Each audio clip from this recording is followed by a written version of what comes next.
Welcome to the Startup Grind. For those who it's your first time here, it's really great to have you. Startup Grind is a global community of entrepreneurs. We host monthly events like this in over 160 cities in the world.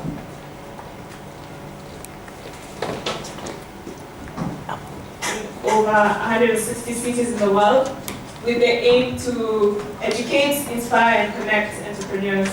So we bring in successful founders, the likes of Ken, and previously we hosted Oriokolo, Eric Hassman, Kanye Tony. And the point is to bring entrepreneurs together in a space where we get to share the struggle, get to share the grind, get to learn from those who have gone before us and done it well. And we're also looking to create a platform for collaboration. We had an event centered around fashion last month, and last year we hosted Muthoni Ndonga of Blankets and Wine. And the idea behind venturing into these new territories is to bring cohesion between techies and other people in the world, because techies tend to think they know everything and build solutions for those things that they think they know, when really the actual problems remain unsolved. So I'm really glad you came. The idea is to connect with someone, connect with people, not just to exchange business cards. The idea is that friendships grow from this place where we get to meet and learn. I'd like to thank our sponsors and partners, Google for Entrepreneurs, they're a global partner of Startup Grind. I'd like to thank the iHub for letting us use their space, and BuyMoCard for being our access to students who are budding entrepreneurs. So I'm really excited to introduce Ken today. Ken is the founder of 3 Mice, a company which he founded at 23, which began from the kitchen of an apartment somewhere next to Yaya, and grew into the largest web development company in Eastern Central Africa. After that, he went on to found Cellulant, of which he's the CEO, a company which is going into becoming a billion-dollar company in the continent. So welcome, Ken. Round of applause. So I'm going to ask Ken a few questions for about 45 minutes, and then after that, we'll open it up to the rest of you. So it's really great to have you here, Ken. Thanks for coming. Yeah, thank you. Thank you for being 2 on time. So tell us about yourself. Who are you? Where did you grow up? Where did you go to school? And what is it that makes you an entrepreneur? Okay. I mean, interesting question, and I was listening to you introducing myself, and I'm like, okay, well, it sounds actually cooler than I remember it. I think it's when you're an entrepreneur, you remember the struggle, and the struggle actually starts from a long time ago. But yeah, so glad to be here, fellow entrepreneurs and recovering employees, and possibly some employees also. So I've been an entrepreneur for as far as I can remember. By background, so I mean, if you listen to Timo and Ken and Kim, you kind of triangulate my age. So I've been around for a while. So I'm a father of 3 kids, husband to 1 wife, who's seated in the audience, who's also an entrepreneur. And I'm glad when she was asked to talk, she didn't say anything, because that's not my recollection of her. So yeah, so I went to school in Nakuru with Kim. We were in high school, in a high school called Menengai. He was actually my desk mate. He was reminding me, and he was tall. I always remember that there was a challenge fitting into the seat. So I grew up in Nakuru, born and bred in Nakuru. Came to Nairobi, went to Strathmore just before. You know, we had, back then I finished high school in '92. So during that time we had 2-year lag before joining university. So I got a scholarship to go to Strathmore, and I got into computing almost by accident. I mean, basically on the push of my single mother, and I fell in love actually with computers. I fell in love. Then we obviously became obsessive about programming, and kind of just got sucked into that world. And then 2 years later, then I went to University of Nairobi to study pharmacy. And it was completely different life. I mean, different environment. The teaching environment, teaching culture, very different. Strathmore was very orderly institution, very inspiring lecturers. And I think University of Nairobi, the first culture shock was just getting into class, and a lecturer walked in and never hardly spoke to us, and was on the board. And I said, what is this? I mean, this is not what I particularly signed up for. But also, the pharmacy was completely different from what I'd grown to love, and also what I thought it was going to be. In high school, when you select these programs, then you hardly know what they are about. So I was in pharmacy school for about 1.5 years. So I failed my first year and repeated the class. So I thought that I could try and make it work. I tried for another half semester. After half a semester, I said, well, you know what? I actually don't like this place. I don't like the lecturers. I don't like my classmates. And every time, a lecturer would be sitting, I'd be writing code on paper. So then computers were not as common as they are now. So I would write software, debug it, I'd think up a project, write it, debug it, optimize the code, see whether I could fit it into half a page and whatever it is, and things like that. So one day, I think for about a month or so, I didn't go to class. My mom, I hope you're not going to post this video on the internet. My mom will kill me. And for 1 month, I just never went to class, and I was asleep most of the time, always in my room thinking. When I got out of that stupor, I clearly knew what I needed to do. And at that time, I was staying with my auntie. I walked home, and we were just having a casual chat over the kitchen. And I said to her, but this pharmacy thing isn't quite working for me. And she said, well, don't worry, life's hard, this and the other, and whatever it is. If she was my mom, she would have noticed, knowing my personality and my character, the gravity of that statement I made very casually.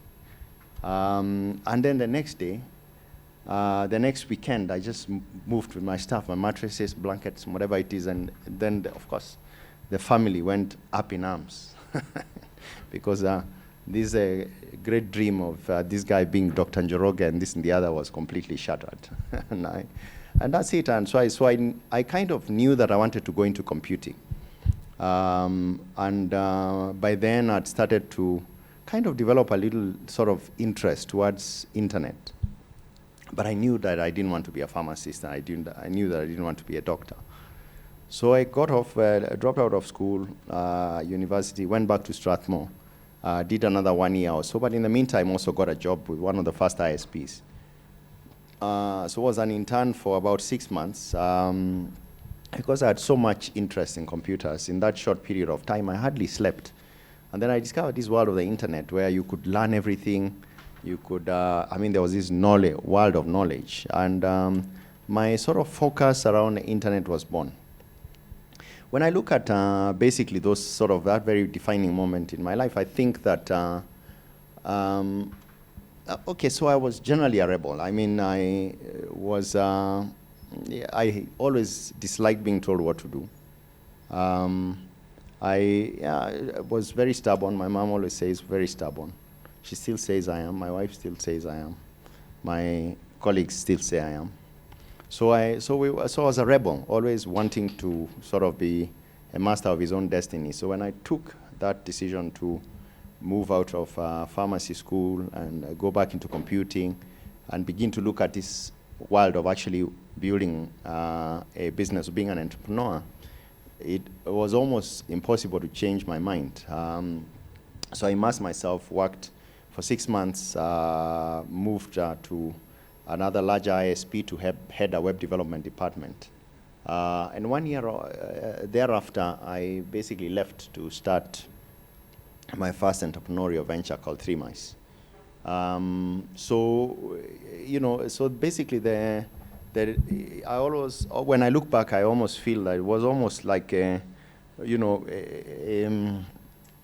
car careening into a hill. You can't stop it. I mean, it's almost destiny just pushing me towards being an entrepreneur, and then obviously then clarity, becoming very clear which area, computing, internet, and within the internet, basically building websites, e-commerce sites, etc. So that's what happened. So I did 3 mice. So that was very interesting journey. I mean, we started 3 mice without any money, started in a small kitchen. Yeah, there was a couple of things were kind of instinctive. At least I remember that time. One was always had some desire to build an institution. I mean, I was always, for some reason, driven to kind of try and build some kind of world-class business. I think when I looked at my peers at that time, because it was early days of the internet, the Netscape and that sort of thing, they were always started by people that were my age, and then within a short period of time then grew into billion-dollar valuations, hundreds of millions of dollars and whatever it is. So that seemed to be the natural direction for a technology entrepreneur. So that kind of formed a journey. And then sometime in 2000 actually, the business got acquired by Africa Online. And that also was a foundational moment in my journey as an entrepreneur, and both good or bad. The bad side, which is basically, how do you structure those kinds of deals? We didn't know much at that time, so we didn't particularly structure a good deal. But good as well, because then we got into a larger group that was run by a visionary CEO, completely ambitious in terms of where he wanted to go. And you could see actually the making of a Pan-African business, and that was really nice.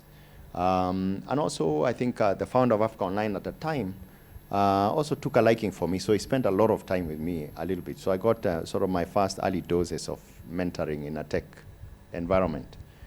But also 3 Mice also taught me a couple of things. What are the sort of first foundational things to do to actually position a business in the market? What things don't work, which things look nice normally when you're on the outside, but once you get in, you find actually they don't actually make a difference. Yeah, so we did that, got very good market positioning, never made any money. So when people say that it was largest web development firm, I think it was the most known web development firm. I wouldn't call that then largest or successful, not in the way that I define it this day. So it was a great business, great positioning, nice cocktail speak, but we worked hard, made very little money. And that was tough, and that in itself also carried a lesson. And then, around 2002, 2003, basically then I started to look at opportunities. I always desired to sort of build a large business. And that time we had the 2 mobile operators as our customers. So then was Kencell and Safaricom. And for me as a person, I had kind of migrated from being a programmer to kind of sitting in between. And this happened one day just without ceremony. I'd been thinking in my mind around the fact that, do I want to keep developing forever? Do I want to sit behind these sort of black screens, do very clever things, but you're the only guy that knows that they are really clever? The customer on the other side actually doesn't care. Cares for very simple things. Does it add value to my business? Does it work? And then when it mostly does those things, he actually forgets about you. So it didn't seem like a nice place to be. So one day I walked into the office and I moved my desk upstairs to sit with the business development guys. And then I changed my title. That's what happens when you start your own business. You can do these things. so I changed my title to something that I thought sounded nice, Solution Design Director. I saw it on your profile, on your description of me.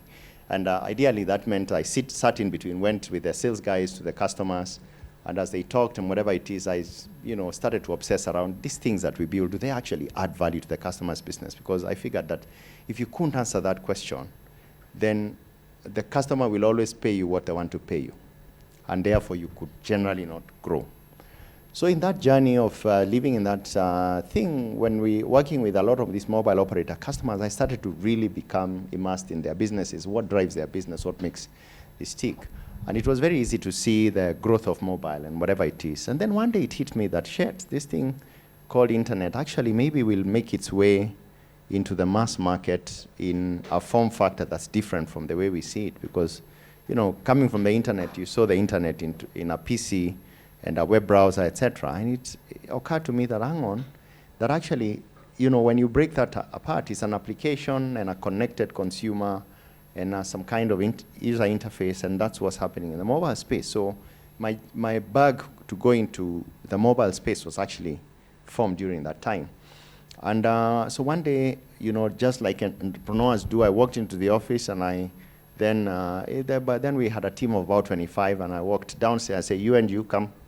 Walked upstairs, you and you come. I picked some of the best guys, went to a room, and we created a little sort of skunkworks project. And as we were bouncing around the afternoon, when I looked at a lot of the web development firms that we used to benchmark around that time, for some reason always had names that ended with A and T. It was Viant, Sapient, whatever it is. And so there was this Cellulant thing. So I just wrote the name Cellulant, and it rolled off the tongue nice.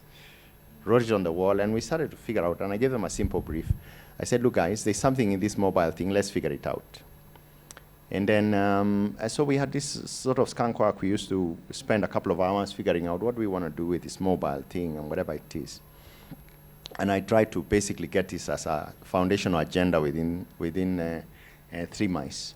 After some time, I think it became very clear that we kind of all had very different visions of the business and very different sort of goals in terms of scale. I was still very young, so my appetite for risk, my restlessness, my tact in communication and whatever it is, you put all that together. It's basically a chaotic thing. And Paul, my partner, was a lot older, more sober. And at some time, just this restlessness and just hunger to go out basically just began to demand that we need to put a little bit more of this thing than was actually reasonable at the time. So the genesis of that is that then, the partnership at some point just became not tenable.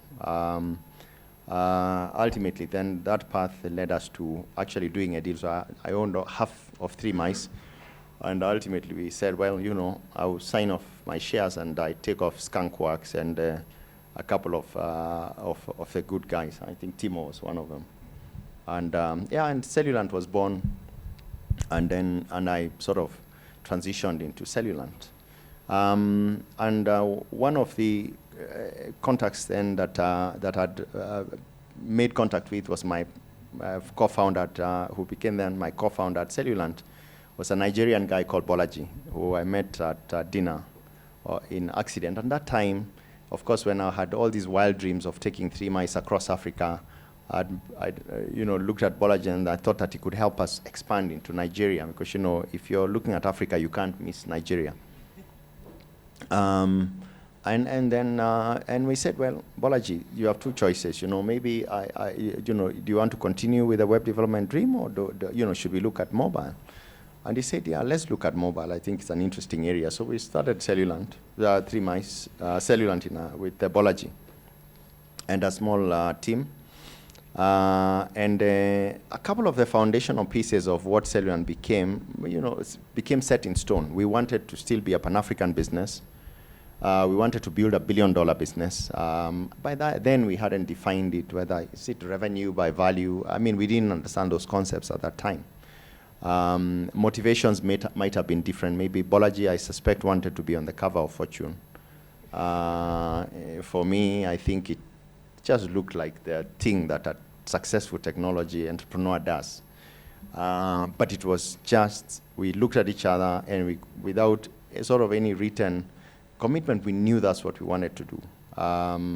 We knew that we wanted to be number 1 in kind of this mobile domain. At that time, we didn't know what kind of business model it was going to be. But we did sketch it on a serviette. And what is very interesting is that even today, in sort of much more informed way, when I look at what the business model is, it's completely the same business model that we sketched on a serviette. So then the language was maybe a little bit different, the understanding was a little bit different, but it's really the same thing. And we got in for first 2-3 years. They were really basically survival years. It was about bracing what I call quite a number of near-death experiences. The financing market was not there at that time. The nice pivot, $20,000, $20,000, $30,000 competitions were not there. So we bootstrapped this thing first using Bolaji's credit card. And later, if you ask, I'll tell you what happened to that credit card eventually. What happened? So we stretched that card. And then most systems are not online now, so we got away with actually being able to stretch credit on it. These days, I think everybody's almost online. At least when I overdraw my card, it doesn't behave the same way that card used to behave. So we funded that. First 3 years, near-death experiences, dealing with the challenges of actually getting a startup to move to maturity without any money and stretching everything we could. And then, we kind of got into the market, stabilized the first set of service, which was a music service, new ringtone downloads, etc. And then after the first 3 years, I think the biggest theme, at least that I can remember, was just, applying myself to thinking about what kind of business do we need to be a $1 billion business? What's a business model? And somewhere that journey into 2006, 2007 took us into the mobile banking area. And that's a project that Joel was alluding to. So Joel and I actually worked on the mobile banking business model that today powers Cellulant's engine. So that basically we looked at it and we figured that, I think at that time, we could see that we had a decent business and which we could take across Africa. But then mobile operators took about 80% of revenues. In typical Cellulant style at that time, we always say where we stopped, everybody in the industry was just complaining and whining about how bad mobile operators are, bad Safaricom is, and how unreasonable they are. At Cellulant, we kind of said, hey, hang on, if we could fix this problem, then we can build a decent business, or at least we can take a market position that is better than most of the other guys. So that kind of allowed us to define a payments problem in the market. And we said if we can fix it for music, not only will we build a good music business, but we can take that capability and expose it to somebody else who has the same problem. So the sort of foundational problem that forms our current business, the payments business, was formed. So we did, and we got into the market early. So for about 1 year and maybe 2 years, Joel, we knocked into the banks, and the banks would just look at us and say, what are you guys talking about? Who on earth would transfer money on their phones? Who will transact on their phones? And then M-Pesa hit the market, and 6 months later, 1 year later, M-Pesa hit 1.2 million customers, and the banks went into panic. And that rushed them into our arms. And that was a real sweet deal. And then we basically very quickly just built a foundational thing. And Joel will remember that at that time I was like a madman obsessed. And I always told my team is acquire banks at all costs. Acquire at all costs. I intrinsically knew that it was going to be a problem. But I kind of figured out that, these guys, they're generally relatively stable. So they don't change their minds very quickly. We acquire at all costs. At some point, we will stabilize the service. That's what we did. And within 3 years, I think we basically locked about 14 of the banks that mattered in the country. And a couple of the multinationals took us into a couple of other markets. So we expanded very quickly our footprint into Western Africa, Ghana, into Southern Africa as well, and basically built a foundational piece. So as we did this, of course, the business did have different challenges. So moving from a small team to a larger team across multiple markets, changing business models and whatever it is was completely a nightmare in terms of managing for me as an entrepreneur. But the business did grow, and we basically financed a lot of the banking growth out of debt. And then as we began to mature the product and settle the mobile banking, then we began to look at housekeeping. how is the business structured, how is balance sheet structured, how are the team structured. And that generally, more or less, has been, I would say, today my obsession.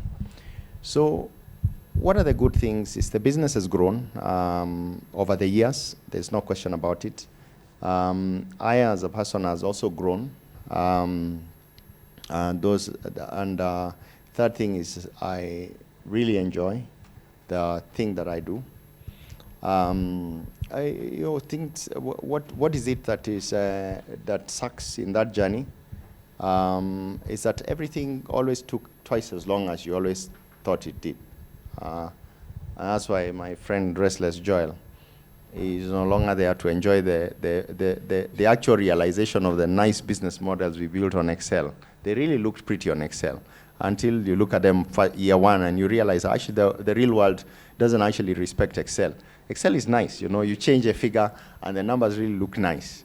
In the real world, that journey takes a little bit harder. So everything took longer than it did. So you also put a little bit more time than it did. And if my wife was gracious enough later to make a comment, she's a victim of that dynamic. You put more time, that little sort of leave which you promise year after year just never actually comes. Because at every time you have a critical problem, if you don't solve it, then you have a problem. And then, in technology, you put all your eggs in one basket, and it's a shifting ship, very high risk. Technology changes, it's coming from all kinds of directions. That's why I'm here, because you've got to figure out what's going on in the market, because our competitors are not the guys who operate and work like us. They're real competitors. We fear these trends in technology which you just never see, which I'm too old to see. So the little programming I have, so I've stopped talking tech. I've stopped pretending to be a technology guy to our engineers, because the languages I used, they're using different things, Ruby, I don't know, whatever it is. And, I can't understand what those things are. So things change very quickly. Making money actually is, for you as an entrepreneur, hasn't happened yet, 10 years later. So it's a good business, nice value on paper, but for me as an entrepreneur, no money yet. So that is certainly a little bit of a surprise. That wasn't quite overt. Nobody told me that wasn't going to happen. So that you discover over time. And that's it. So it's a fantastic journey. You learn a lot. It matures you as a person. And you learn a lot about business, about people, about the market, about your wife, your friends. It's really a nice life experience. Let me put it that way. As far as, in the way that I've experienced, it's really a nice life experience. So when somebody always asks me, so Ken, don't you go and live? I say, go or live from what? This is my life. I enjoy it, because it's really got all the elements of life, a little bit of soap opera, a little bit of sort of hard logical decisions. You made some things you don't understand, some learning to make. It's just a nice mixed pot. But that's my journey as an entrepreneur. All right. So one thing entrepreneurs always struggle with when you're starting out your business and as it grows and if it suddenly explodes is striking a balance. In the beginning, you will find yourself that you have to do everything that needs to get done. But at the same time, you need to not get so consumed that you lose track of the vision and stay on track with strategy. And then later on, that changes also into trying to balance work with relationships such as family. So for you, with your entrepreneurial ventures, with Cellulant and it having exploded, what have you learned about attaining such balance, productivity? Okay, so well, maybe, I don't know whether I understand you correctly, but there's two themes there. So there's balance for you as an entrepreneur in terms of as the business demands more skill sets than you have. Yes. And then there is work-life balance, a little dimension of work-life balance. Let me start with the easier one, which is work-life balance. I just haven't achieved it. So it's like an alcoholic, so I go through moments of relapse. So I achieve work-life balance for like a week, then I relapse for 3 weeks. And then that is kind of generally not, you just don't achieve it. So I tend to figure out, how do you bring life into work? Because the business just needs what it needs, and it's like a mission that consumes you. I'm really committed to building $1 billion business for whatever reason. It's just today, If my board of Bolaji came and told me, Ken, look, I'm actually not interested in building $1 billion business, I'll say, well, then I'm the wrong CEO actually for this business, because that's really what I'm obsessed about. So because of that obsession, you really, work-life balance is a struggle. I haven't mastered it. So what I do, if I can convince my wife, I bring her into this event. If I'm going for a dinner, I carry her. If I'm going to meet investors, I, adjust. And and sooner or later, if they will allow me, I'll bring my kids to the board meeting, right? So that is just a struggle. The other thing, how do you balance then? As a team requires more skill sets than you do. That's an easier thing. At least the lesson is easy. It's not easy to do. And we talked about this last time. So it's always about being comfortable with looking at yourself in the mirror. And I always tell my team, so when you look at yourself in the mirror, you see two things. You see extraordinary talent and you see extraordinary shit. And you need to see both, right? And you can't afford to get caught up in one of them, right? So having understood yourself very well, then it's always saying, look, at every opportunity that you have, you need to spend less time on the things that you really suck at. So for me, I must say that I really don't get goosebumps over looking at cash flow statements and whatever it is. But yet, a business of our size requires for you to have a very good grasp of those things. So what you do, you've got to go into the market and say, where can I find the hottest finance guy that there is, not that you can afford, that there is. And then you've got to convince them to come and work for the business. So you need to sell the spiel, you need to sell the dream, and if at some point money is a determinant, you need to find it from wherever you can. Because every time that you do not spend time on those things, the business suffers. But every time that you actually spend on that stuff that you're not good at, the business also suffers. So you've got to do that. So I think our journey for progress, I would directly attribute it to having made those decisions at the time we did. And I did that very early on with our CTO, our current CTO, who's now a shareholder of the business. And then we have a fantastic commercial head. So today I have a fantastic management team. Some of them are homegrown, so they grew up in the struggle, in the resistance. And our CFO is from Deloitte, so that basically she came in, but also accelerated into a CFO. So her age mates are certainly not CFOs of our size of business. So it's all about people. And I guess the other thing that I've learned about people is that you can never really be selfish as an entrepreneur with your dream.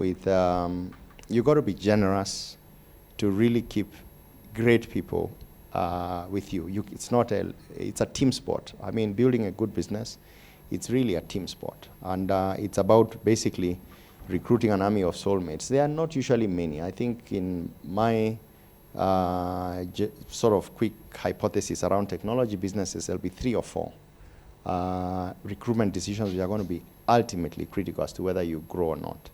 So having understood yourself, then you ring fence yourself with superstars. So I started off a great programmer, but when I made my switch from technology into the in-between, I stopped being a great programmer. So I needed to cover that gap very well, because in a technology business, you really need superstar engineering team. And that's certainly one of the most foundational decisions I made. And you have to share the dream. So our CTO is a significant shareholder of the business. And he bared his soul. He invested. He didn't put any money, but he invested his soul and his energy to build a business. And then later, you cannot put a financial value to that goal. So it's always about giving. So Bolaji and I started the business. We owned the business 50-50. We got our CTO in. Then we got our chairman in also, very important to bring governance, basically to bring adult supervision. as I called it at that time, one of the smartest decisions we made. We also gave a little bit of our equity to make that happen. So today we basically, so Bolaji and myself maybe just own just a little under half the company. So we have given up the other for very specific critical people that came at critical times, and of course investors also who also brought a lot of value. So it's always about giving, but it's a team sport. And you look at the team from the board, you look at the team from the management team, and you look also at the team that gets the work done every day. So once you have this great talent on board, beyond shareholding and beyond large salaries, how do you keep them motivated? How do you keep them believing in the cause? Well, I mean, am I a great motivator? Maybe Timo and Joel have a different view. I mean, they most probably be the guys. They are good guys, so they left. So that means that maybe I'm not that great a guy around motivating people. But let me tell you, why did the ones that stay? And why did the ones that go? What did I learn from those two experiences? So I think the ones that stayed, why did they stay? I mean, why are those guys with me? I don't know, actually. It's a good question. I'd like to believe that I'm generally sharing. I mean, I really want them to do well, not just as employees, but as people. Why did the ones that left, I think, is, so I'm a little bit pushy, I'm fairly stubborn, and I'm set in my ways. So when I focus my mind on a mission, I take few prisoners and I don't take no for an answer. So in that sense, I can be a real pain in the ass. So, but in terms of managing people, and you see a little blend of both. But what I've come to realize that, look, just be who you are. Ultimately, leaders attract their followers, right? Yeah, the leaders attract their followers. So my current guys, I'm still the same stubborn, pain in the ass guy, but you know, maybe Faisal knows well. I need to, if I want to engage Ken, I just show up at his house on a Saturday morning. He's a bit more relaxed, he's less uptight, and I'm seeing it on my own terms so I can get things done. So they learn you, they know how to get things done. Sometimes also, you build such sufficient trust and they can just look at you and say, Ken, I mean, just listen. And it works. Yeah. Okay. So I'll take you back to the beginning of Three Mice. This was in the 90s. So what was it like building a business in that environment? What kind of resources did you have at your disposal? Was it easier or harder compared to building a business now? Gosh, I'm not sure I can answer that question because you see the context is different, very different. I haven't actually, to be quite honest, started the business now, and I've been at it for a long time. You have contacts, you know what needs to be done and whatever it is. So I can't make a reasonable comparison, but I can paint a sort of big picture of what was happening then. So then there were no venture capitalists. We were, in a sense, the early pioneers of the first sort of internet and IT companies. So we built everything from scratch. You figured out everything by yourself and that sort of thing, and you socialize the talent for that business in that way. But also there was no competition. So what the environment lacked in terms of the support ecosystem, it also compensated for the fact that there was no competition. Yeah, but 23-year-old starting a web development firm, I mean, you had all the right ingredients, naivete. You think that you're going to make tons of, you're going to build a business in terms of scale and money within a relatively short period of time and whatever it is. So there's nothing around your environment to dispel your myths. So you kind of hop on and start it with all sort of all the ignorance in the world, which is very important, by the way, very early in the business, I think. I think now when I look at the market, I see there's lots of venture capital. There are places like I have, there are startup grinds, forums, and sort of thing, that sort of thing. I don't know whether it's the foundational principles of starting a business, whether it is actually easy. I think it just is difficult. You have to get the foundations right. You have to have a lot of luck. You have to be very disciplined. The principles of business don't bend because you have a internet business. I think that's one of the myths that technology companies have seen over time tend to have. You think that the foundational rules of business somewhat change because you're in an innovative place or you're building an innovative product. I think those fundamentals are in place. You really need to understand your market. You need to have started your business with the right reasons, for the right reasons. And making money is not actually a great reason to start a business because it's going to take a while. And if that then is an obsession, then you make foundational decisions which are fatal. Yeah, but I would think that the foundations are the same. The environment might be different. There's more competition, whatever it is. Starting a business is just starting a business. Would I want to start a business? No. I wouldn't do it. I've done it once, twice now. I wouldn't do it a third time. Actually, if basically I extracted the path which I had and I modeled that as a business case and then it looked like, okay, well, this is a journey you're going to go. These are the risks you're going to take. This is how long it will take to actually grow and to get where it is. It would be such a stupid thing to do. I wouldn't just do it. So, yeah, that's my own perspective. Okay, well, Yeah. thanks for that. I shudder. Actually, everybody, when somebody comes and says, I want to quit my job, I want to start a business, I just shudder. and what I normally say, so some time back, I would spend time asking them about their business model and whatever it is and things like that. These days, I ask them, have you spoken to your wife? So why don't you do this? Why don't your wife and you come home for dinner? And my wife and I will talk to you. And then, then I'm interested in, because it's a journey. So it's a selfish thing. As an entrepreneur, you start a business because you have a burning desire. But the guys actually who bear the brunt of that decision, they're always the guys around you, your family and whatever it is. But I guess it takes the courage to actually step out. You have to go through the bad before it actually gets less bad. I wouldn't call it courage. I think it's naivete. It takes naivete to start a business. It took naivete certainly to start 3 Mice.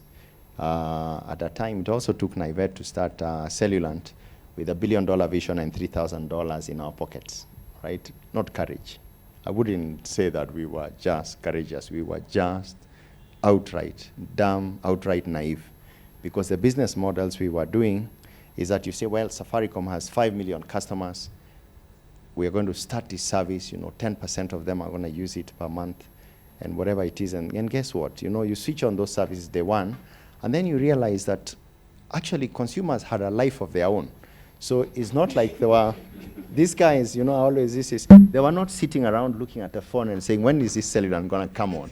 And then when it comes on, they start clicking away. And, so the Excel spreadsheet that we did, and even the one that we did, Joel, at the time when we were even sufficiently wiser, always kinds of sees the world that way. And then you switch on that stuff, and man, the guys, they have got children, they are taking guys in school. Somehow, clicking at your service was not sort of a thing that they wanted to do.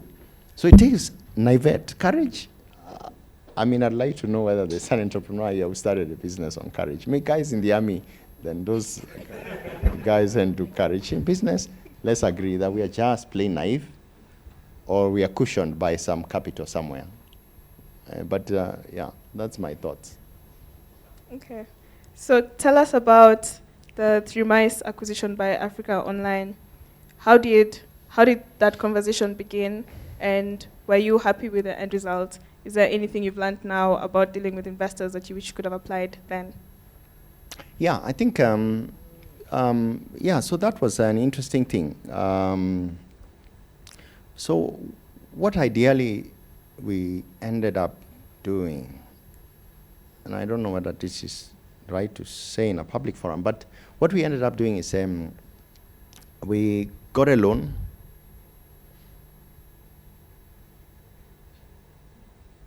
And then, so I give you, so essentially the deal was like, so I give you a loan, I own 95% of shares of the company, Then if you're a good boy and you grow on a certain trajectory, I give you back 25%, and that sort of thing.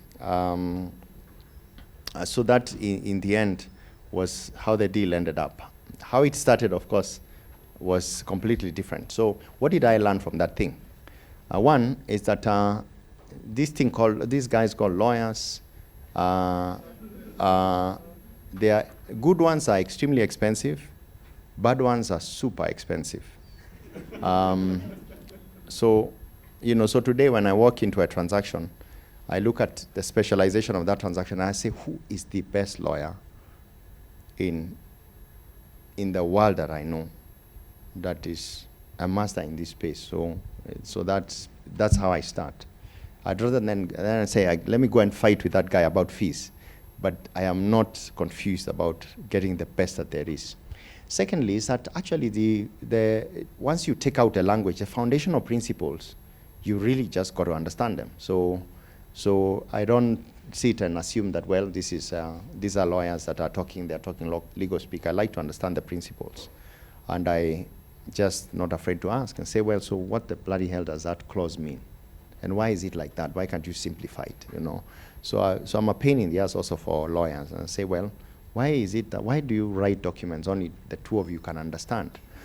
And yet it is me and this other guy that want to do this thing that you guys are talking about, So understanding just the stuff, asking questions, and following the principles, and not being afraid to seek advice when you need to. So also when you get into a transaction, say, who else has been in a transaction of similar nature? Who has done it well? Who has done it badly? And you go and you say, well, and oftentimes, as long as you're willing to share, because that's always a problem, you tend to think, well, I'm getting a really good deal, I want to keep it sort of confidential and whatever it is. I just go and say, hey guys, I've got this transaction, this is what the structure looks like, you guys have done this before.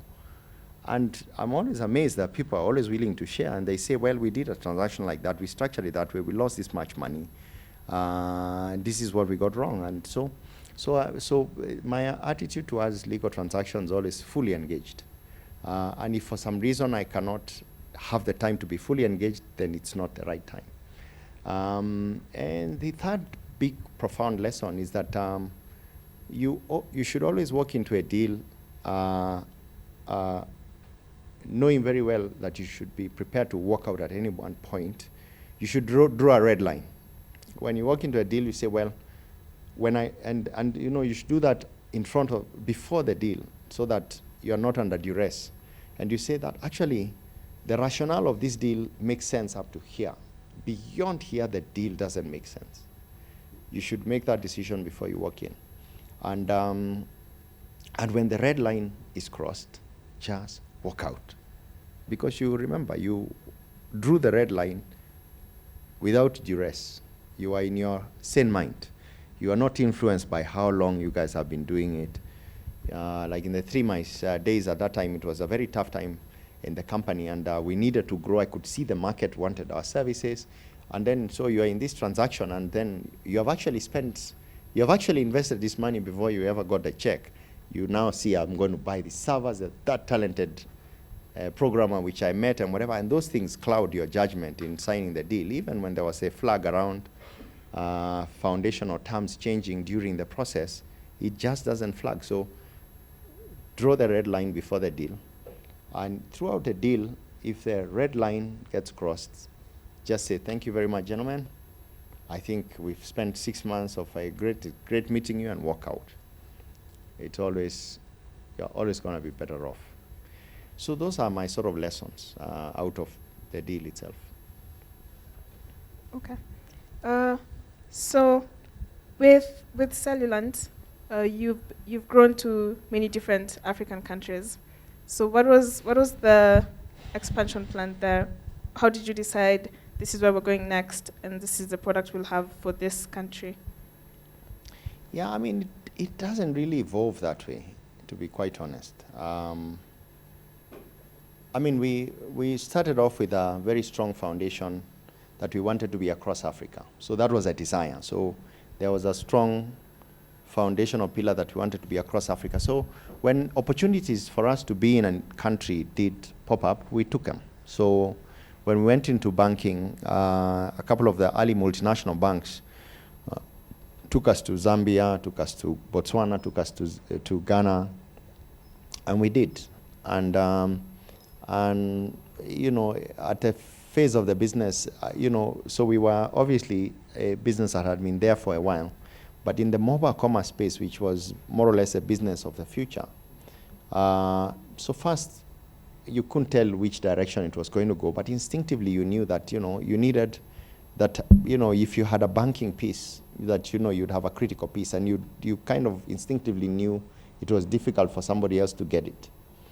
So when the bank said, well, we want to launch in Ghana, we did. Did we sit and do a big business plan as to whether we should be in Ghana? Not really. Did we see barriers of, oh, I need to know a Ghanaian? Not really. I mean, oftentimes at that time I said, Lulu, can we afford the ticket? Can we afford to book the hotel? Yes, I did, and I showed up in one of the markets like Botswana. For some reason, we couldn't get telephone connections into those, so we could never book a meeting with the operator. So I hopped onto a plane because we had a very aggressive launch timeline. And I showed up, came from the airport, went to the hotel, dropped my bags, hopped onto a taxi and said, take me to the mobile operator. There were two large mobile operators, went to one headquarters, showed up at the reception and said, well, I'm from Nairobi, we can't get through to you. I'd like to see your chief commercial officer. And I understand it's an unscheduled appointment, so if he doesn't have time, that's fine, but at least we can make an appointment. You know, one thing about doing business in Africa is that we are generally a hospitable lot. And what I'd find oftentimes is you're from Nairobi, you're a foreigner from another African country, it was always very welcoming. So the guy said, oh my God, you've come all the way, whatever it is, so come, let's meet. And sometimes I'd walk out of a meeting with an NDA, I'd walk out of a meeting with APIs and whatever it is, and that's actually how we did our regional expansion. So, of course, we did with Joel did some modeling about what the opportunity was. But once we left the Excel, we just went out and got things done. Of course, as the business then becomes, you have more people and whatever it is and things like that. Doing that doesn't happen because also a lot of the guys also that joined the team much later, you don't have the same wiring, don't have the same understanding, don't have the same kind of decision sort of gusto. So you've got to be organized a little bit. But yeah, but that's what it was for us. So today we've been in 10 countries. So this year we'll go into another 2 or 3. Yeah, that process, when I watch the team that's going into those countries, it's a little bit different process from the way we went into those markets. I can understand why they need to be planned, they need to be disciplined. Maybe going into the next 10 because we want to be in 23. Yeah, that certainly is a very disciplined process. We are figuring out, we know which markets represent greatest potential and whatever it is. But in the early days, that was just academic. I mean, so I do a business plan for Ghana, then it tells me that I need $200,000 to get in. Then I don't have it. Then it becomes, the business plan is a nice disciplined thing, but becomes a barrier. So it's just easier to just hop on and say, well, to get into Ghana, to set up meetings, to get APIs, to get connectivity into mobile operators, it's going to cost me $20,000, and what I need to do is first get myself there. And then that's $3,000, a small problem to solve. So that's kind of how we've sort of built a business over time. What advice would you give to startups with the potential to scale to other African countries in terms of when to do it, at what point in the business they should do it? Yeah. Do you think there's something like scaling too fast? Okay, in terms of expanding across Africa, my gut sense, so what I see is, so Kenya is a terribly competitive market. So I always tell people that, okay, so Kenya will hone your discipline as a business because every man, his brother and his wife have a business similar to yours. And you really have to be sort of on top of things to really take a market position. So what I've seen is that, so the Kenyan market does discipline you a lot. And then when you take that discipline outside of the borders, then you really tend to find little resistance. So, so I tend to think that, yeah, you will hone your management talent and your competitive DNA in Kenya. If you can build structure into it, then certainly you will cross over and you will take over Uganda. Tanzania will be a little bit of a challenge, but there will be opportunities there. Certainly you will have opportunities, at least in technology, you will have opportunities in the Southern Africa region. Nigeria, my God, they really love Kenyans. They are smarter than we are, but we are more disciplined than they are. And they appreciate that discipline. So the businesses at a certain scale, when they want to work with partners or providers who have some level of structure and some level of discipline, and an exotic kind of business, Kenyan business will do well if you can master that thing. I think in most markets, the foundations of African markets are more or less the same. You know, the problems, the structures of the markets are more or less the same. But the nuances of markets are very different. In Nigeria, the nuance of how they do business, how they make decisions is very different from Kenya. Southern Africa as well. So if you go through that short period where you understand the nuance of the market, then it is possible to actually build quite a decent business across markets in Africa. So Kenya will certainly always continues to be a large market for us, at least by revenue. But by profitability, a lot of our other markets are more profitable than Kenya because, so in Kenya, every pound of punch you put, you get 2 pounds of $2. In other markets, you put a pound of punch, you get $5 back. Because the market is less competitive. At least in the mobile payment space, we are 3 years ahead of most markets. So everybody wants to pick the learnings from you and whatever it is and things like that. So there's a lot of opportunity for businesses across Africa. You have to do it at the right time. I think, yeah, there is such a thing as basically indisciplined expansion. So you need to make sure the foundations are sound before you begin expanding. Otherwise, you spread yourself too thin.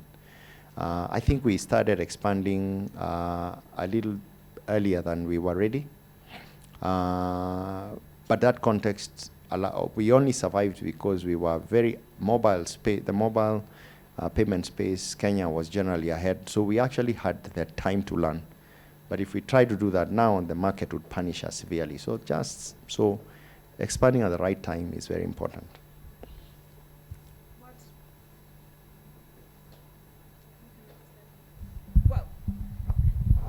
What would you say is the opportunity for Cellulant in the market now? What should startups in the mobile commerce space focus their efforts on? Someone who you could potentially acquire? Yeah. Well, the mobile commerce space is a big space. In terms of market size, in terms of figures, we size it at maybe about $25 billion. And mobile commerce means everything from M-Pesa to mobile banking and everything in between, mobile payments, etc. In the top 23 markets that have 80-90% of Africa's mobile customers. So it's a huge space. We are on ground zero. The M-Pesa is by far the largest success. You look at their numbers, their revenues are maybe 25 or so billion shillings. So if you look at that market opportunity, there's a huge market opportunity. It's obviously getting competitive, is terribly fragmented. So for us, for instance, we are fighting multiple battles in multiple battlefields, which is generally not a great dynamic because you're fighting small, specialized local competitors in different markets. The market structures are very different. In Kenya, for instance, M-Pesa shapes the market because they've got a market leadership position. In Nigeria, there is no M-Pesa, and the regulatory framework does not allow a mobile operator to pay M-Pesa, so there's a huge opportunity. There is Southern African markets where they are evolving along the lines of Kenya, but the dynamics, the mobile money operators are not as big as M-Pesa is. So very fragmented. Huge opportunity, very fragmented. It's a bloodbath. It's very competitive, and will continue to get so because more people are jumping at it. mobile operators. I need small startups driving different things. The Cellulants who have been there for a little longer, also there. So it's very competitive, but there's a lot of headroom for growth. Okay. So just before I open it up to the audience, given all that you've learned in your years as an entrepreneur, in what ways would you like to give back to the community? For example, do you mentor startups, or what would someone potentially get in touch with you for? Okay. Well, to be quite honest, I dislike this thing of give back. I mean, what do I have? Knowledge? Yeah, you know, I don't understand it. But, I mean, in terms of, so I'm deeply passionate about entrepreneurship as a theme. And I deeply believe that, entrepreneurship it's basically the engine for job creation in, Africa's expanding economies. And I've experienced deeply the problems of that can kill small businesses. I mean, we've gone through quite a number of near-death experiences in our early years, and they are really fatal. So when you look at, obviously, there's the survival rate of small businesses, I extrapolate that statistics and I say, well, actually some of these businesses had no business dying. I mean, maybe the entrepreneurs, the businesses had the right foundations, but they just never survived because the environment was a little bit tough. So I'm deeply passionate about certain things. I'm passionate about the lack of angel investors at very vulnerable 2-year, 3-year stage, because I've experienced that problem a few times in 3 Mice's journey, and a few times. Actually, if we had an angel investor, we would never have made the decision we did at Africa Online. And that decision itself was fatal because it altered the foundations of the business structurally. That in the end, that I could say that, yeah, so lack of an angel investor almost killed that business, because then we got into a bad deal, which then changed the dynamics of the partnership completely. And at Cellulant, of course, we went through lots of near-death experiences. So I'm passionate about that. And I would like to, once I retire from Cellulant, I would like to really immerse myself in trying to address that challenge. As entrepreneurs, you are always obsessive about problems. We're obsessive about the payments problem. That's why, we are in Cellulant. But I'm also obsessive about the fact that there are just no angel investors. And angel investors, in my books, they are just angels. That's what they do. You hang out of the afternoon, they look into your eyes, they listen to your stuff. And at the end of that thing, they write you a check. And no long stories about, I don't know what, ratchets, this and the other, all these stupid things that those that are not angels don't do. Okay, awesome. Thank you, Ken. So we'll take a few questions from the audience.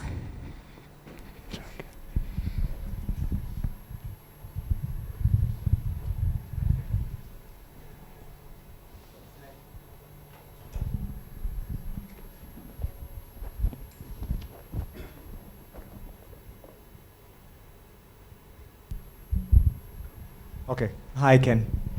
So thank you so much for sharing your journey. Just 2 questions from me.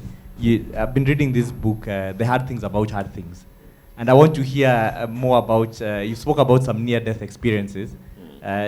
Just tell it like it is on some of the sort of like the scenarios that you felt were near-death experiences, because I think those really help to shape guys and to realize that however bad it gets, you just need to wake up the next day and just move forward. That's one. And then the second one is about, you spoke about luck. If you are to speak about the role you feel luck has played in Cellulant or in your journey as an entrepreneur, what would you say about that? Thank you.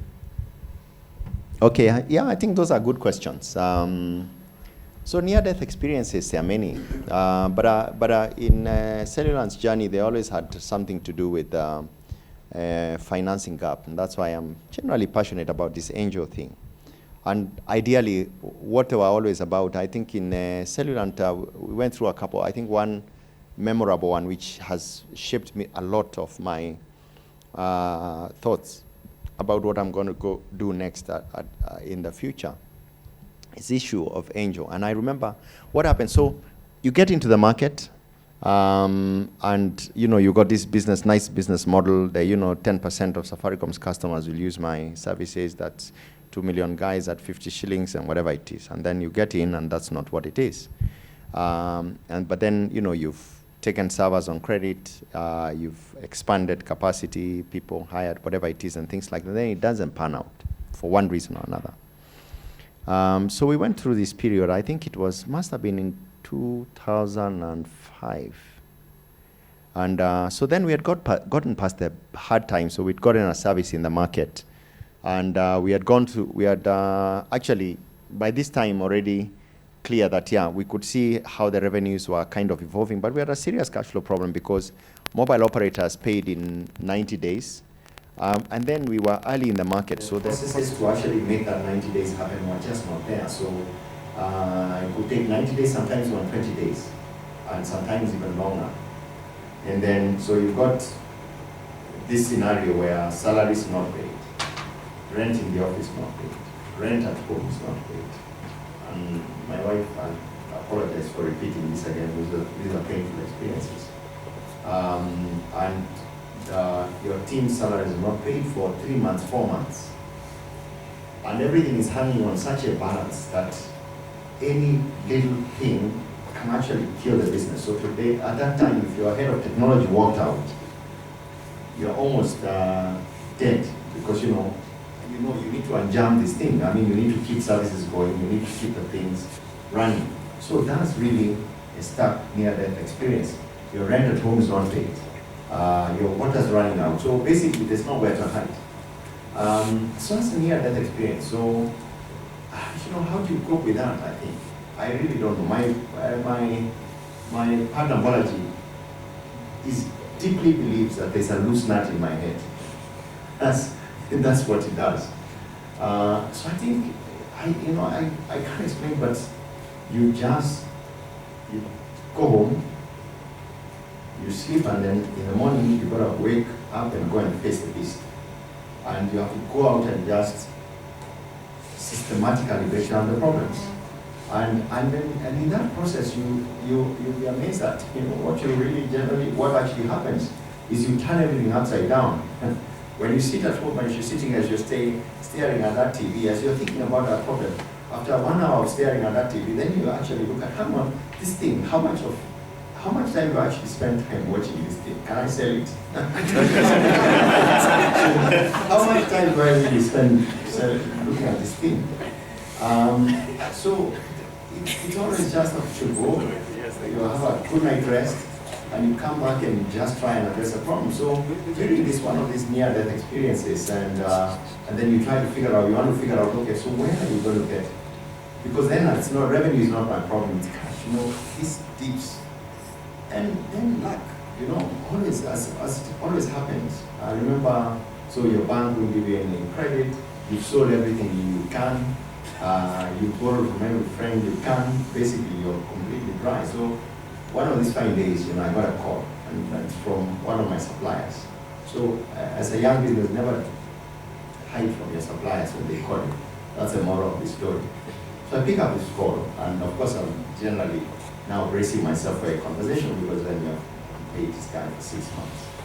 And then this guy says, Ken, so I know you haven't paid me for a long time, but can we have lunch? Okay, so I say, well, I'm not looking for that lunch, but I want to go. And so during this period, we were trying to find, so I have this graph, so we have revenues, then there's nothing. Because at the times that there's nothing is working. Your links have been cut off, and once you can't actually generate revenue, then up again, then like that. Timo might, were you there? Was that the stress that took you out? I don't know. So this supplier was a guy where basically had a structure where they provided us music on a revenue share basis. So every song we sold, we paid them, I think, about 2 shillings. So, and during that time, I was trying to find money. And typically, for some reason, I always imagine that guys who typically had money had cufflinks and things like that. So I'd seen a couple of those guys, and the last one I remember seeing, he asked me for a business plan, so I go and, put my mind to putting one together and see it and whatever it is. And I remember the last meeting which I had with him, which was a week before this lunch.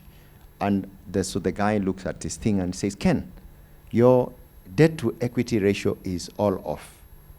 And I looked at him and I said, so what the fuck does that mean? I mean, all I know is that if I don't raise 2 million bob, I can't get rid of this trough. So what all this debt to equity ratio means. So now I've got a swanky finance guy, so I know what it means. But so this guy looks at it, and interestingly, he pulls from his jacket a piece of paper, and he had drawn the same graph. So he says, Ken, you don't usually pay me, but just let's set that aside. He says, so sometimes I raise good invoices. And, and he had plotted them. And so he said, what happens here? And what happens in these days? So he listened. Then he said something very surprising to me. So he said, Ken, so if I give you $1 million, what are you going to do for me? And completely took me off by surprise. But I'm a quick thinker, so I told him, I'll give you another extra shilling for every ringtone you sell. Then, of course, I knew that equity has a value. You don't give it away just like that. So he says, oh, fine, let me go and think about it. He calls me the next day. And then, so he's come with another guy. These guys don't wear cufflinks. And I have nothing against cufflinks. So this guy says, so well, that story that you gave me yesterday, could you tell it to this guy? And I explained to this guy, and then this guy grills me. Then he says, no, actually what you need is not 1 million, you need about 3 million bob. Have you paid your taxes? No. So you need to pay them. And then I said, so do you have an agreement? And then I'm in shock. I say, well, I can put something together. And that night I go and put something together. And they say, we meet at the bank. And then I send them an agreement. They don't even sign it. We meet at the bank, and they wire me the money. And I have my angels in the thing. And then, so one guy I've given an extra 1 shilling, another guy an extra 1 shilling and 50 cents because he gave me 2 million bob. So that's the thing. So near-death experiences are actually just near death. At that time, anything can go wrong. Your wife can leave you. Your landlord can throw you out. You can go crazy. Your tech can leave you. I mean, it's near death. Any one of those things will completely change the balance and kills the business. So that is a very defining moment in terms of luck. Very defining moment in terms of a near-death experience. So vivid in my mind. Also, it shaped a lot of. So those guys were actually angels. They don't possibly see themselves as such, but that's really what they were. They were angels. And interesting, they came from different. They were actually suppliers to the business, as opposed to investors. Very interesting. And you always say, and throughout my life, and so luck and whatever it is, you tend to find angels everywhere in the customers. At the time we signed up the first multinational bank, we ran into an Indian guy, and we kind of pitched this idea. And Joel is smiling, you'll remember this. And this guy looked at me and looked at my CTO and say, I mean, I don't know you guys very well, but I get a sense that you know what you're talking about. So here's what we're going to do. My pay grade allows me to sign $10,000. If it's above $10,000, I have to justify to 20 people all over my ass who have never been to Africa. That was his language. So he says, so you guys, I know you're a small company, you need to make money, but go and decide whether you want to do this. If you do this, it's going to be a hell of a fight, but you do your bit, I do my bit. And if you do a good job here, I take you to Africa. And we looked at him in the eye, we took the call, and he took us to Africa like he did, and we did our bit. And almost actually our top 5 customers, typically that is kind of similar story. So lots of luck as well. So do you go to church, by the way? Okay. Yeah, you look familiar. Okay, so we're almost running out of time. We'll take one more question. Okay, 2 more questions. So I'm lucky I have the microphone. I get to go by default. Hi, Ken. Hi. Thank you so much for sharing your story. I have 2 questions, actually, but the first one is really brief. I know you mentioned how ignorance played a part in you becoming a success.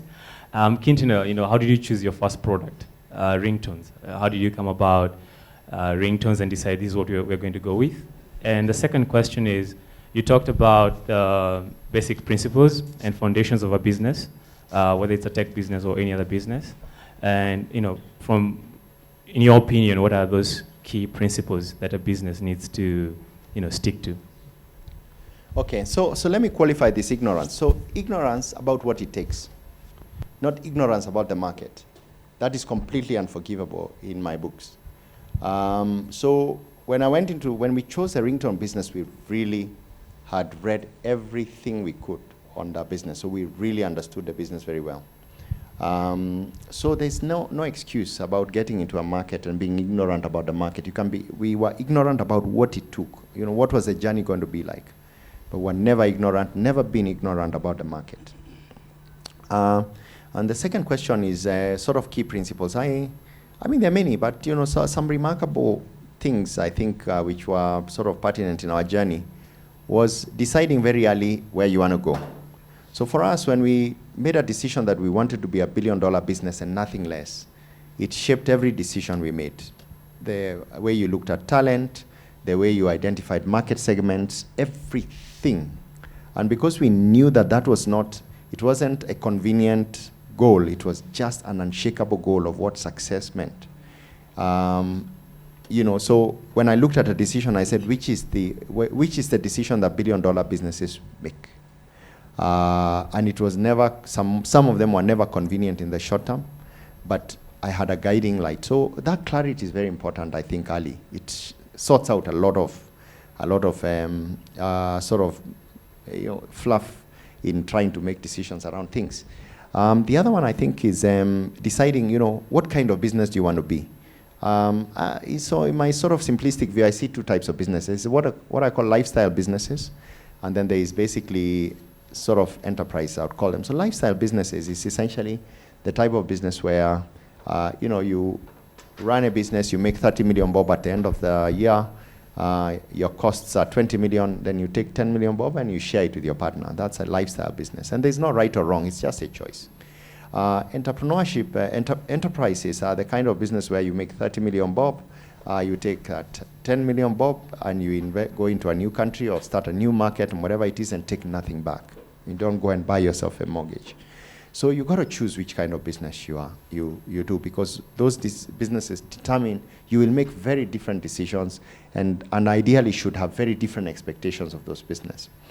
So I don't understand the lifestyle business, but I understand the enterprise business. What I know is once you take that path, then you got to be comfortable with a couple of things. One is that you as a founder are not going to see money anytime soon, because your natural wiring is always to invest. And I remember somebody, one day asked me, so how many guys are you in the business? So today we are 230, and they're like, what? Why do you need 230 people? I said, I don't need, half of them I don't need for today. Half of them are for tomorrow. What that means, it means that Bolaji and I and Faisal and everybody are generally underpaid, and it's just our DNA. There'll be people in the business today who earn more salary than I do, than Faisal do. That's just the nature of things. You need to get their skill set and that thing. So when you choose an enterprise, you will always make those kinds of decisions. And they're not convenient for you, but it's what the damn enterprise needs. The other thing I think is an important thing is to say, look, so you want to grow a business, but how big do you want it to be? Because it's materials. You want a 10 million shilling business, you want 100 million shilling business, you want $1 billion business. Also the decisions that you make there will also matter.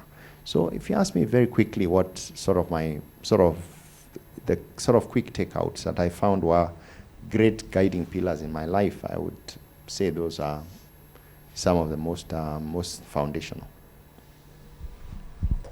So I have the last question. My name is Elijah, and Ken, I know you from before. I think we've met in our previous lives, or in my previous life. What were we doing? Did I say No, something? we can't discuss that. Did you say something? Did I fire you? Did you leave me like these two guys? No, not at all. I was actually almost a competitor. So, okay. But we'll talk about that. And So here's my question for survive. you. Sorry? Then you didn't survive. No, I didn't survive in that environment. Okay. So here's the question. What's your biggest risk for Cellulant today? And the reason I ask that is from what you're saying, it sounds to me that you're betting on banks as a key partner. Yeah. But banks, like you said, don't change their minds often. And they have this habit of being disrupted, which is where M-Pesa came from and mobile payments. And, the next thing would be, Bitcoin, right? So because they have that habit of not changing their mind often, they're very prone to being disrupted. And as you said, the thing that drove them into your arms was exactly that they saw their pie shrinking, and they're like, please, come tell me that thing you told me the last time. Can you still do it? So what is your biggest risk, and do you think you're betting on the right guy? Okay. So I think those are actually two questions. So there's, what is our biggest risk today? And the other one I interpret is, what's the rationale of seemingly our business model? So maybe let me start with our biggest risk. So we have two risks which keep me awake at night. One is internal, one is external. So our internal risk is fundamentally around people. Is that, so where we are now is that we have, our business model is relatively mature. Basically means that the way that we make money and the way that the business generates value is clear. It's proven and it's clear in the market. So you know that if I do that, then this is the outcome. If I do that, this is the outcome, this is the effort that's required. So that we know now. We are not experimenting any longer. So there, the biggest barrier is internal. Is that, how do we create a team that can be able to allow us to grow at the rate we want to grow? Today, 80% of my time is actually being spent on that problem alone. So one-on-ones, looking at team structure, looking at processes, looking at talent, where is it going to come from, what kind of talent, how much of it can be grown internally, what is the culture that it's just internal talent. So today, that's the biggest barrier for growth. Externally, it's basically the fact that, okay, so we have moved from a competitive landscape where we competed with people that look like us. So we know how to compete with those that look like us. We know how to compete with another company that's selling mobile banking to banks. We know how to compete with another company that's selling a payment platform to a merchant. The people that I worry about are the new entrants into our space. And they are coming from all directions. So they are typical startups, Bitcoin, whatever it is, and things like that coming to the payment space. But they also then, the sort of big boys also come into the payment space. And there is fragmented. It's M-Pesas of this world, the mobile money players, they are significant players in the payment space. Google is certainly interested. Apple is coming. Samsung will come. Huawei will come. Ericsson is interested in the space. So the competitive landscape is completely worrying. And then we are competing across markets where the regulatory framework is completely different. So that just competitiveness, how do we position ourselves? How are we going to compete? That is really the sort of second big challenge that keeps me awake at night. In terms of our business model, look, we're a payments business. Payments business ultimately is, I simplify it. So where does money come? Where does it go? That's just it. So when you look at it that way, then you realize that banks are enablers. We serve banks. They are fundamental enabler to our business. But the way that we are constructing our business, we construct by looking at them as an enabler, not as an end.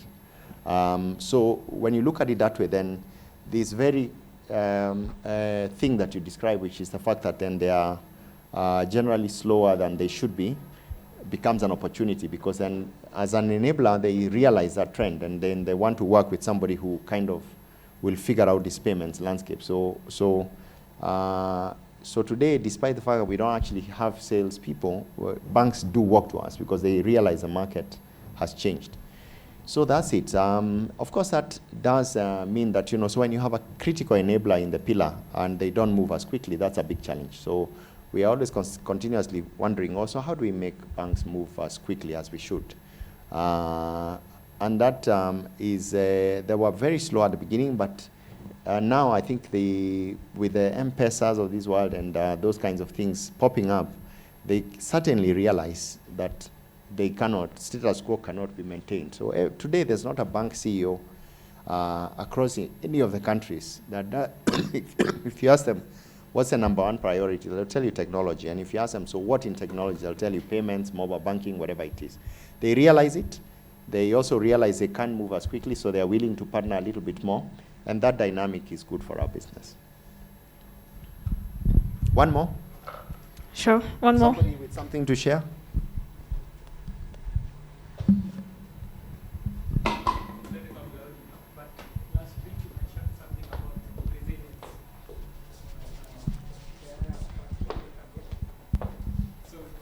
You said that entrepreneurs in this time and age, they don't, from your thinking, they do not have as much resilience as you guys did back in the day. So maybe you could talk about that a little bit.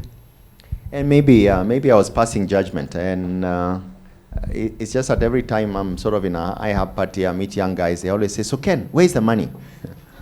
And I always, my standard answer is always, do you have time? Let's sit and talk, because the money is going to take quite a while to come. So I think, so once you choose to build an enterprise, it's a long journey. I mean, I've been at it for how long now? 15 years. So I've been, Cellulant's about 10 years. I was at 3 Mice for about 5 years. So I've been at it for 15 years. And every time they write these things in the newspaper, I always, we're always joking with my wife, and my wife's always asking me, so Ken, where is all this money? Where are you? And also my banker, he will always say, so boss, where are you banking? Where are you hiding your money? So the story is glossier than the reality. So money does take time. There is lots of paper value for sure. I enjoy the day-to-day grind. I've since lost the myth that the problems will go away. There is zeros change. The number of zeros change, but the problems are more or less the same. You still worry about payroll. You still worry about sustainability. You worry about service. You worry about risks to the business. So those things are there. So so those things just require that you just keep going. So my summary around resilience is I always say that, well, you know what, the problems will always be there. Just make sure that when they walk, they will come and go. Just make sure you're still standing. So do whatever it takes to make sure that you're standing today, tomorrow, and that's a day-by-day thing. It's hand-to-hand combat. And sooner or later they go. They always do. Ken, do you have a question for the audience, perhaps? Yeah, so what's it like to start businesses these days? Have I quite too early by saying I will not start another business?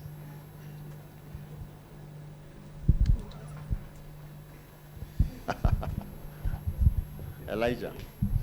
It's so much easier. It's the same thing? No, it's much easier. So much easier. Okay. I mean, so I moved from startup world into Google, and my job is to make it easy for people to start businesses. And when you have companies like Google making it easy for people, it's certainly easier. I mean, no, seriously. You're just selling as a spiel. No. You're just selling. No, I mean, you mentioned that you had to go and buy servers. I mean, we can hook you up with $100,000 of Google Cloud credits like now, and that will take you 12 months and drop your burn rate as a startup. Yeah. If you think about customer acquisition, we could do things with AdWords. People have become more interested. No, seriously though. So people have become more interested because they see the value, the long-term value of entrepreneurship. Yeah. So I think from that point of view, it's easier to start. It's still hard to succeed, but it's easier to start. Oh yeah, are you the Elijah that used to work in Uganda? Yeah. True African, right? Exactly. So it's still very important principle. I track talent. Thank you. So I know your reputation, but now what are you doing at Google? We'll talk about this. This is why I said we should. Have you come to Cellulant? So much more. Don't open this door. I mean, it's so much exciting. Okay, so we hear that from a different perspective. Hi, I'm Victor. Then I think it's really different from whatever he's saying. The thing is that it depends on the type of business he's trying to start. Then secondly, the way you're saying that Google helps, or rather we have people like Omidyar, iHub trying to help, we have different businesses that cannot access that, so it's really hard for them, you see. So it depends on, I think, where you are and the kind of people you know. So that makes it easy for you to run your business. Okay.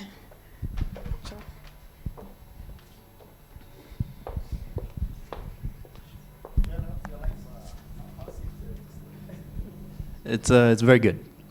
So it's a lot easier to set up businesses now. In my case, maybe it might be because spend the last few years in the trough again. But I find one phone call gets me the CEO I need to see. 2 minutes later, you have the decision that needs to be made. Back when we were in the trough at Cellulant, I remember trying to because I was doing a lot of sales, and you're trying to get your foot in the door.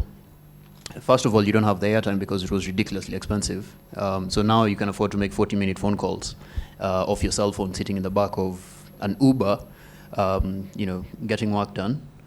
So it's become significantly easier. There's spaces that help. Technology has become a lot easier. The cost of doing business has become a lot easier. We are currently running on, I'm coming for those credits, by the way, but we're currently running on Asia, which is Microsoft services, and this is about $100,000 worth of hosting for free because we're a startup business in Africa. So it is easier to get started. It's a lot easier to meet the people you need to. They're on Twitter, so you tweet them and ask them a question, and the next thing you know, you're meeting the head of Deloitte Tax to help you hide the money from KRA that you need to hide so that you can pay salaries. So it's gotten a lot easier from the time when we were trying to set up some of those, like the mobile money unit. So is that everybody's feeling? Yeah. That it's easier? I mean, so because it's then easier, what then has happened? Are the businesses then growing faster, or are they dying less? I mean, dying a lot more. The proof of, easy is fine, but then what happens because it's easier? Do we get scale quicker? Do products get to market quicker? Do they get to success quicker? I mean, what happens? Because then if that's not happening, then I would say, well, easy doesn't translate into results. Yeah. Okay. A lot of people want to give you that card that says, I am CEO. Yeah. But you're like CEO of what? Okay. Because at the end of the day, it's exactly what you say. You do something, you build that app on a hackathon, but it's not sustainable. It's not something that you can actually say creating quote-unquote generational wealth. Yeah. So we're going to see a whole lot of those, and the unfortunate thing is it gets people a bit cocky because people become unapproachable because I'm in charge of my own destiny and I don't need anyone else. Yeah. And the unfortunate thing is, and I keep telling people this, if they don't learn fast enough, yeah, then there'll be if they don't learn fast enough that you need, to go far, you go together. If you want to go fast, you go alone. Unfortunately, like you said, you spot talent and you'll say, hey, I can see what you're trying to do, but probably the time is not now. Here's a home. You could incubate it, because the thing is this, the one thing I appreciate from being at 3 Mice and Cellulant is that you come in and you can see that someone knows you're probably not going to be there forever. There are those guys who come in, and you'll remember Kevin at 3 Mice, people you call Rock of Ages. The guys will be in a company for 30 years. Now, those make good employees, but there are those guys who will come and will say, give me 110% of your 3 years, and I'll give you 100% of me. And probably when you leave and you're going to start that new thing, you never burn bridges, and you actually get now, you're going to start something new. Here is X amount to start you, and let's see where that goes. So yes, it's easier to do stuff, but you're just seeing a lot of fueled lifestyles, and it hits a peak. The next big thing comes in. Guys are back knocking and saying, hey, is that gig still on, or could you send some business my way? And it's an interesting dynamic, as opposed to before, when you go in, and you're deciding you're moving out of home, and you're in a startup. It's a do or die situation, like you said. Yeah.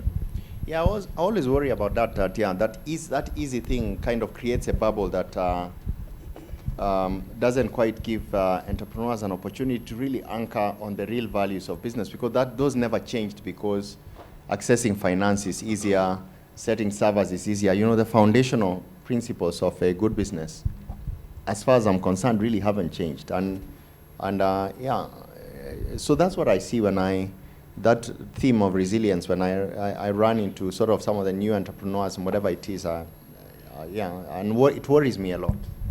Yeah, Ken, one thing maybe I'd like to add for you is, and I'm glad Timo mentioned it, I can't comment about business getting easier to start business in terms of resources and access and all that, but the thing that has become easier is how quickly you can learn. So right now you learn faster because there are frameworks and there are methodologies you can use. So startups all over right now, we are advocating for lean methodology. So you know from the very beginning, know what your risks are, and from as early as possible, try and de-risk your business. And it helps that we have you to talk about it. So that sort of information helps us to learn quicker. So instead of taking 5 years failing at an enterprise, now it takes you 6 months, and you know this will not work, and you move on to the next thing. Well, I don't know about easier or hard, but I think one of the big problems we have at the moment is that we know too much. We know exactly the point where you start. We know this is the point you look for acquisition.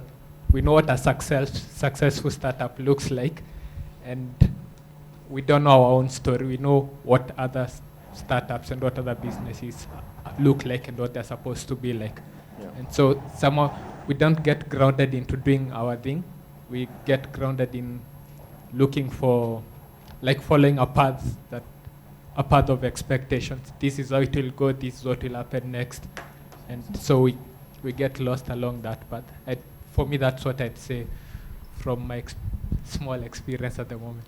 Yeah. Hi. Hi. Sorry. Yeah. So for me, I think that there's too much distraction nowadays with startups. I've spent the last 3 years working with startups, and from the incubation space.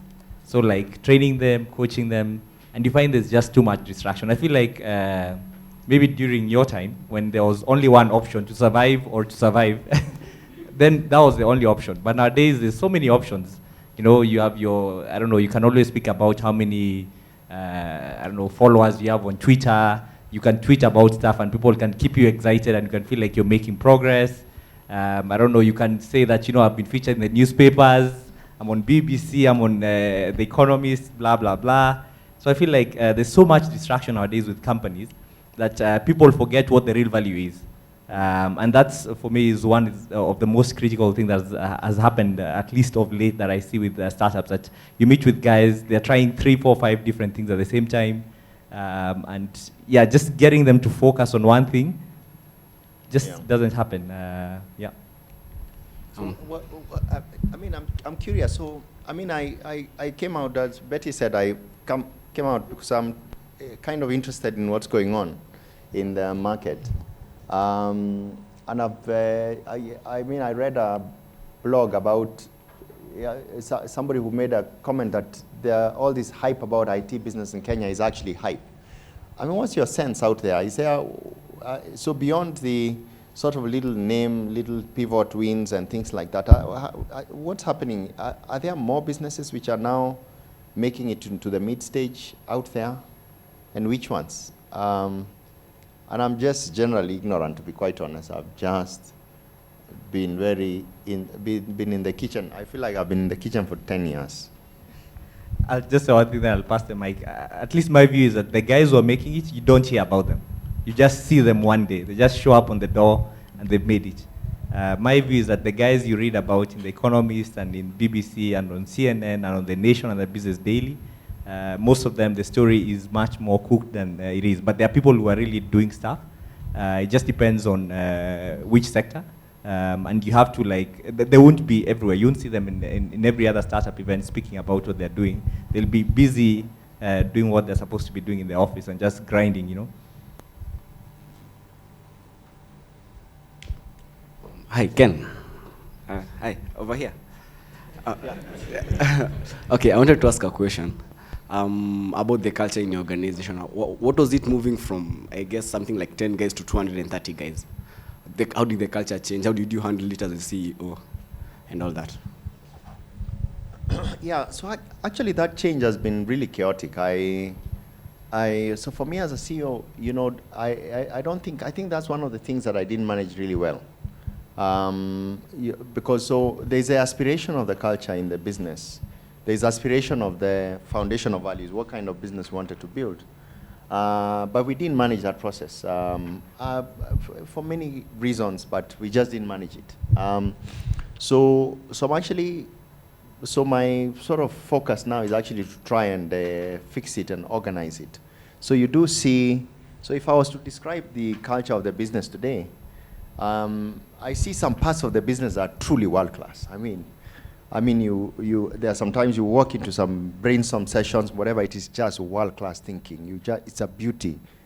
Guys on top of their stuff, super committed and whatever it is. And once in a while, I will run into some stuff and say, shit, this is Joakali.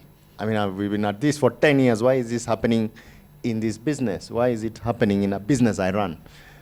So it's that sort of thing, and it's evolved. Because also at 230 people today, and the team is basically composed largely of people who are hired by people I never hired. So it kind of went off on their own tangent. We didn't organize and structure the messaging around what culture do we want, what people do we want, whatever it is. So now I'm going back to fix that. I'm completely obsessed about it. And it's one of the things I was saying is one of the things I consider my first internal risks, because I see if I don't fix it, it becomes increasingly difficult to fix it going forward, especially in a business that's actually growing. You know, so next year, if I try to do what we are doing now, people will be looking at me and they say, so what are you talking about? We're growing. Business is generating cash. Why do you look like why are you raising your temper, boss? You know, so we have to fix it. So didn't manage it well. Lost lots of good people. I mean, Timo, Joel, these were really good guys. And a lot of others. That's been a tough, it's been a tough journey. It's been very incoherent, you know. So if you do a dipstick, you ask Joel, what was your experience at Cellulant, and you ask another guy in the next year, and you ask another guy, and another guy, it's a very checkered experience. So some guys have had a fantastic experience. They're still there. Some had a fantastic experience. They've left. That shouldn't have happened. So that, I think, is really checkered. But today, I would say, if, you know, going into the battle of mobile commerce, I really like the army that I have. You know, they say you win the war with the army you have. The army I have, I really feel sorry for our competitors. You're not a competitor anymore, no? That's what happens to people. So I have a good army. Okay. Thank you so much, Ken. And you can see, by the way, I'm shameless about talent. Very shameless. Elijah has no business working for me. Elijah, you heard. So thank you so much. If you listen closely, there's tons of key lessons in what Ken has said. So we have it all on video, and we'll have that online for you to watch again and to share with your friends. Ken is still here if you'd like to talk to him personally.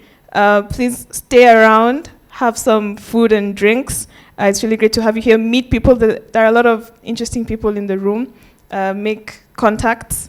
Once again, I'd like to thank our sponsors who make Startup Grind possible.